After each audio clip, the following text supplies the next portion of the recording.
Bismillahirrahmanirrahim. Assalamualaikum warahmatullahi wabarakatuh anak-anak. Jumpa lagi dengan pembelajaran tema 9 tentang pelestarian sumber daya alam. Tujuan pembelajaran kita kali ini yang pertama adalah diharapkan anak-anak dapat mengetahui penyebab ketidakseimbangan sumber daya alam. Dan yang kedua, diharapkan anak-anak dapat mengetahui cara melestarikan sumber daya alam, baik jenis sumber daya alam yang dapat diperbarui maupun jenis sumber daya alam yang tidak dapat diperbarui. Yang pertama, tentang penyebab ketidakseimbangan sumber daya alam.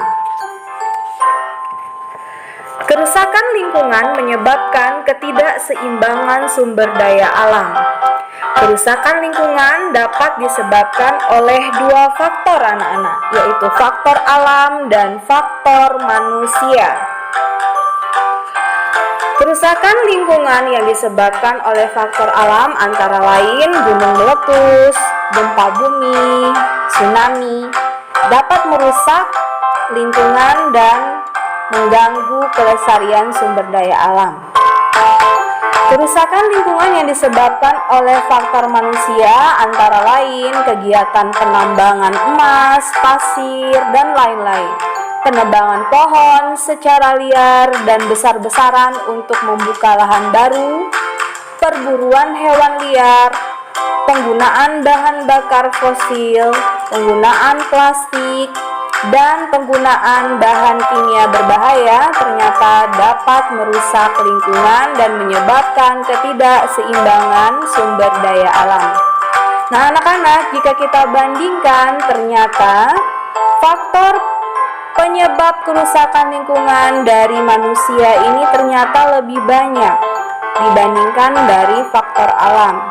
Oleh karena itu, manusia harus sadar memiliki kewajiban untuk memelihara bumi. Dalam Islam, memelihara bumi memiliki arti yang luas. Manusia sebagai faktor utama, sebagai pemakmur bumi, harus sangat memperhatikan pentingnya kelestarian lingkungan. Allah berfirman, "Barang siapa kafir, maka dia sendirilah yang menanggung akibat kekafirannya itu.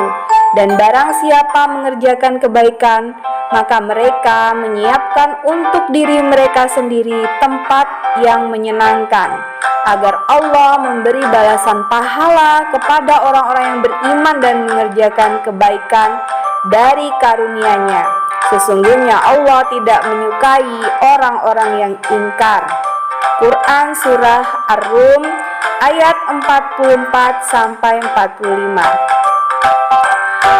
Mari kita sama-sama melaksanakan pelestarian lingkungan. Yang kedua, bagaimana cara kita melestarikan sumber daya alam ini? Nah, mari kita perhatikan sumber daya alam yang perlu kita jagakan kelestariannya ya nak ya. Yang pertama adalah melestarikan sumber daya hewan. Ya, hewan merupakan sumber daya alam yang dapat diperbarui. Walaupun demikian, kita harus tetap melestarikannya. Ada peran pemerintah dan ada peran masyarakat. Peran pemerintah untuk melestarikan hewan adalah dengan cara menetapkan wilayah kawasan hutan yang bisa dijadikan hutan suaka alam ataupun suaka marga satwa untuk melindungi berbagai jenis spesies hewan. Yang kedua, pemerintah juga dapat menegakkan peraturan untuk mencegah perburuan liar, karena hewan-hewan liar merupakan konsumen puncak dalam ekosistem yang harus dijaga kelestariannya karena rentan terhadap kepunahan. Pemerintah dan masyarakat dapat membuat penangkaran hewan, dan masyarakat juga dapat memanfaatkan hewan sesuai kebutuhan. Sumber daya alam yang kedua yang perlu jaga kelestariannya, yaitu tumbuhan.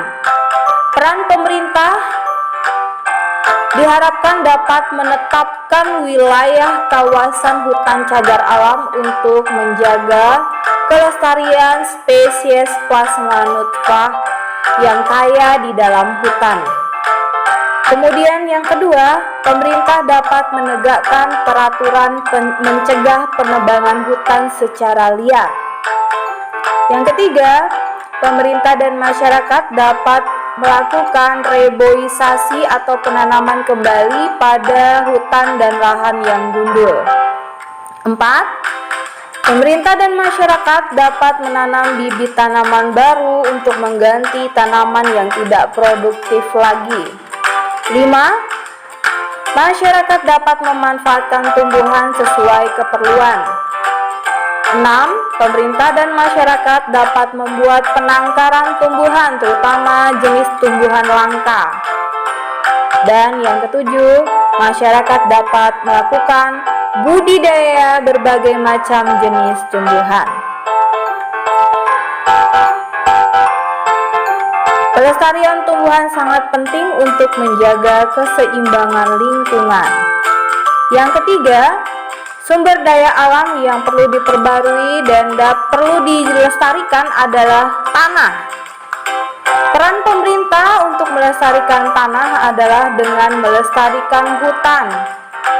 Pemerintah dan masyarakat dapat melestarikan hutan untuk mencegah erosi dan tanah longsor. Ternyata akar pohon-pohon di hutan dapat mencegah terjadinya pengikisan tanah oleh air, sehingga dapat mencegah erosi dan tanah longsor. Kemudian masyarakat tidak mencemari tanah dengan sampah plastik dan bahan kimia berbahaya. Masyarakat dapat melakukan pemupukan tanah dengan menggunakan pupuk alami agar terjaga kelestarian dan kesuburan tanah. Masyarakat dapat melakukan rotasi tanaman atau pergiliran jenis tanaman pada satu lahan untuk menjaga kesuburan tanah. Kemudian sumber daya alam yang harus kita jaga kelestariannya adalah air, anak-anak. Bagaimana cara melestarikan air? Yaitu dengan melestarikan hutan untuk menjaga siklus air dan sebagai penyimpan air di dalam tanah. Yang kedua, tidak menutup semua permukaan tanah dengan aspal atau beton agar tetap terjaga wilayah resapan air. Kemudian yang ketiga, tidak mencemari perairan dengan sampah dan zat kimia berbahaya. Sumber daya alam yang harus kita jaga kelestariannya adalah udara. Bagaimana cara melestarikan udara? Yaitu yang pertama dengan menjaga kelestarian hutan. Karena hutan adalah penghasil oksigen dan disebut sebagai paru-paru dunia. Yang kedua, mengurangi dan menghindari penggunaan gas kimia berbahaya yang dapat mencemari udara. Yang ketiga, melakukan penyaringan asap pabrik sebelum dibuang ke udara agar udara tidak tercemar. Yang keempat, mengurangi atau menghemat penggunaan kendaraan bermotor berbahan bakar fosil agar tidak tercemar udaranya.